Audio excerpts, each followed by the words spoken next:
Bonjour YouTube, je suis Sébastien et voici comment recharger une clim de voiture soi-même à domicile. Je voudrais commencer quand même par dire que c'est pas forcément la peine de vous embêter à le faire. Si vous avez qu'une voiture à faire, l'économie est assez modeste. On peut généralement pas acheter le bon gaz pour le faire parfaitement.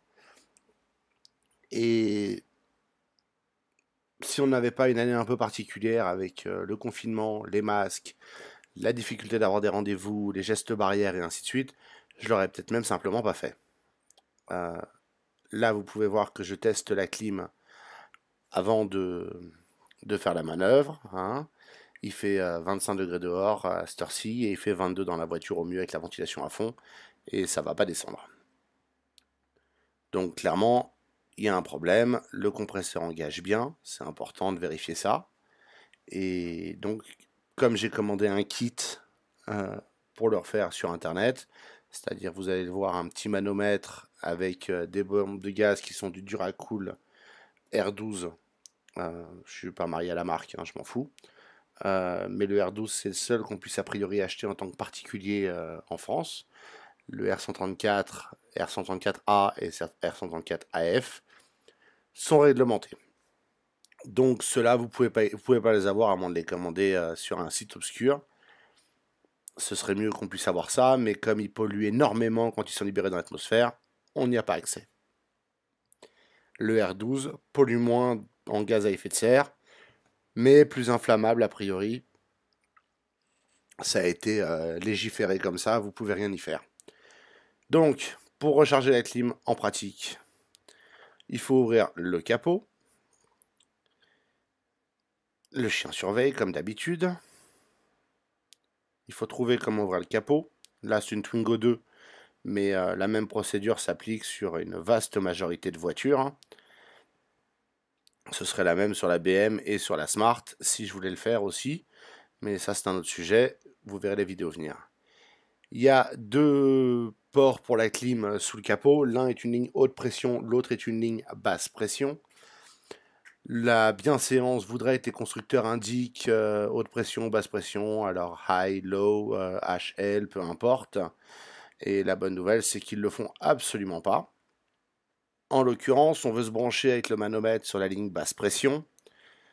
Et la ligne basse pression, c'est le gros tube. De toute façon, la prise qu'on a sur le manomètre ne va que sur l'un des tubes. Vous pouvez toujours tester comme ça. Dans le pire des cas, vous pouvez Google pour trouver la bonne ligne. Avant de le brancher, assurez-vous de dévisser entièrement la manivelle qui est à l'autre bout de la prise qui va sur la ligne basse pression. La méthode, c'est qu'on visse la cartouche Duracool. Il se passe rien en fait, on ne fait que la visser comme si on l'a pour la tenir. Et ensuite, quand c'est relié et qu'on veut l'ouvrir, on visse à fond la petite manivelle pour percer la cartouche et en la dévissant, on ouvre le circuit au gaz.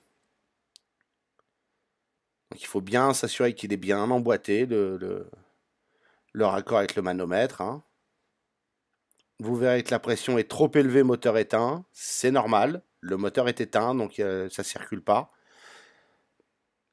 Donc maintenant, il faut démarrer. Il faut mettre la clim, n'oubliez pas de la mettre, et mettez la ventilation sur froid. Et à fond ou pas, ça change pas grand chose, mais la mettez pas sur minimum, certaines voitures régulent bêtement.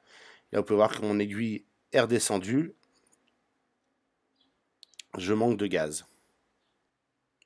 Et maintenant, c'est très difficile d'arriver à aligner le manomètre avec la caméra et pouvoir manipuler la cartouche. Néanmoins, je vais visser la petite clavette à fond, ce qui va me permettre de percer donc l'opercule de la cartouche pour libérer le gaz. Et à partir de là, ça va commencer à recharger la clim, puisque le compresseur va absorber le gaz qui va s'ajouter de la cartouche. Vous pouvez voir que l'aiguille, alors c'est pas facile à voir, mais l'aiguille remonte un petit peu. Il faut se trouver dans la zone qui est mauve, c'est entre le vert et le jaune, c'est la deuxième zone de couleur sur le mano. Selon les manomètres, la couleur change, mais c'est marqué pas assez, ok, trop, danger. Donc, vous ne pouvez pas vous rater. L'embout devient froid avec le gaz qui se décompresse, hein, c'est normal. Alors, je tiens la cartouche à l'envers, je la tiens à l'endroit, je l'agite un petit peu Aussi, ça permet de... là, on peut voir la condensation sur l'embout. Je suis vraiment désolé pour la visibilité du manomètre, hein, mais malheureusement, c'est pas si simple avec la lumière extérieure. Je pensais bien faire. Là, vous le voyez mieux au final que quand j'essaie de l'aligner. On peut voir que je suis à peu près à la moitié du mauve, ce qui est correct. En pratique, il m'aurait fallu une deuxième cartouche. Néanmoins, c'est pas grave. On va maintenant voir ce que dit la clim. Si je reprends le même thermomètre, vous allez voir que ça descend doucement. Hein, c'est pas immédiat. Il faut que le compresseur compresse le gaz et que ça refroidisse le système. Et vous pouvez voir que clairement la température descend puisque la température ne fait qu'augmenter avec le temps.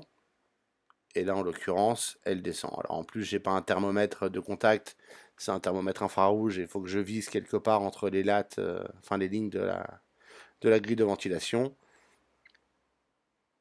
Et progressivement, vous allez voir que la température descend. Voilà comment charger la clim. Si j'avais une deuxième bombe de gaz, je l'aurais mise dedans aussi. Ça pouvait pas faire de mal. Il faut savoir qu'en pratique, le R12 et le R134, quels qu'ils soient, sont miscibles. Donc vous pouvez les mélanger. C'est pas recommandé, mais il y a plein de choses qui sont pas recommandées. En l'occurrence, c'est pas dramatique.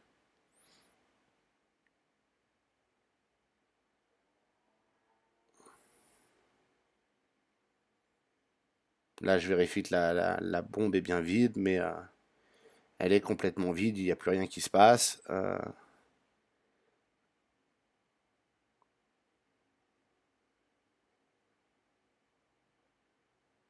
Il n'y a plus un gramme de gaz dans la bombe, donc c'est le problème, c'est que ces bombes sont toutes petites. Je pense qu'elles sont petites parce que au-delà, il faudrait un permis pour les transporter, les utiliser, les stocker, etc. Naturellement, c'est compliqué, sinon c'est pas drôle. Mais c'est pas grave. Et quand vous avez fini, bah, il suffit de refermer. Et si vous n'avez pas entièrement vidé la bonbonne, refermez la vanne en la revissant entièrement. Là, vous pouvez voir que je fais plusieurs essais pour voir si j'arrive à libérer un peu plus de gaz. Mais une fois refermée, vous pouvez la débrancher de la voiture. Si la bombe n'est pas vide, vous laissez le manomètre dessus. Si la bombe est vide, vous pouvez dévisser la bombe, la foutre à la poubelle. Et il n'y a plus ensuite qu'à ranger le manomètre pour la prochaine utilisation. Et c'est à la deuxième utilisation que vous commencerez à faire des économies puisqu'il faut l'acheter au départ. Et le manomètre au départ coûte un peu d'argent. Là, vous pouvez voir que maintenant la clim elle souffle 10 degrés au lieu de souffler 23. C'est révolutionnaire. Belle maman va être ravie, surtout qu'elle avait de la route à faire le surlendemain ou un truc comme ça, et qu'on n'avait pas vraiment le temps de chasser un rendez-vous disponible peut-être quelque part dans toute la région. Voilà. À savoir quand même, et je tiens à le dire, d'abord, ça vaut pas forcément la peine de s'embêter à le faire. J'avoue que je l'ai fait à moitié par curiosité, à moitié parce que le chat aurait pas survécu au trajet à venir et que trouver une recharge de clim, enfin en gros le faire, c'est pas forcément facile à la dernière minute, surtout en été. Euh, la clim avait jamais été rechargée, la voiture est de 2012, donc c'est pas étonnant que le gaz soit HS. Si j'avais une fuite de clim que je le savais, je l'aurais pas fait. C'est idiot de recharger une clim qui a une fuite.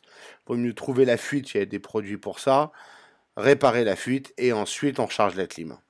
Euh, vous pouvez toujours aller chez un spécialiste qui va vous localiser la fuite et vous laissez vous la réparer. Il vous videra la clim s'il reste quelque chose dedans. Vous pouvez la réparer, la ramener pour faire revérifier que tout est bon, qu'il n'y a pas de fuite. Et à ce moment-là, soit il vous la recharge, soit vous la rechargez vous-même. C'est au choix. Si vous avez une clim vide et que vous décidez de la mettre au R12, bah vous pouvez le faire entièrement et vous pourrez la compléter quand vous en aurez besoin à l'avenir. Ça, c'est le bon côté. Au-delà de ça, il n'y a vraiment rien de compliqué. Attention à ne pas vous brûler sur le moteur. Vous voyez, j'ai refermé la bonbonne et j'ai enlevé le raccord.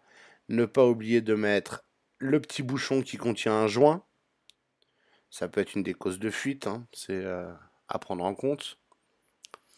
Et puis, à part ça, Faites attention au manomètre, stockez-le en sécurité et idéalement mettez un petit bout de cellophane ou quelque chose pour protéger les embouts avec leurs joints de chaque côté. Donc côté bonbonne et côté raccord sur la clim de la voiture, parce que ça vous permettra de ne pas avoir de poussière dedans et donc de fuite la fois suivante quand vous voudrez l'utiliser. Et là, vous voyez la clim que j'avais éteint, hein. Mais c'est un test intéressant. Je la mets en route, ça prend quelques minutes. Ça reste une brave Twingo qui a un peu de mal. Il vaut mieux accélérer quand on fait ça. Et vous pouvez voir que la température descend ensuite de façon assez rapide et linéaire. Donc c'est que la clim fonctionne maintenant. Et de toute façon, j'ai l'avantage d'avoir fait cette vidéo, attendu quelques semaines, et eu confirmation par belle maman que sa clim marchait toujours et qu'elle était ravie. Merci d'avoir suivi cette vidéo, j'espère qu'elle vous aura intéressé et qu'elle vous sera utile. Si c'est le cas, pensez à vous abonner et à la liker. Et puis si vous avez des questions ou des remarques, les commentaires sont là pour ça.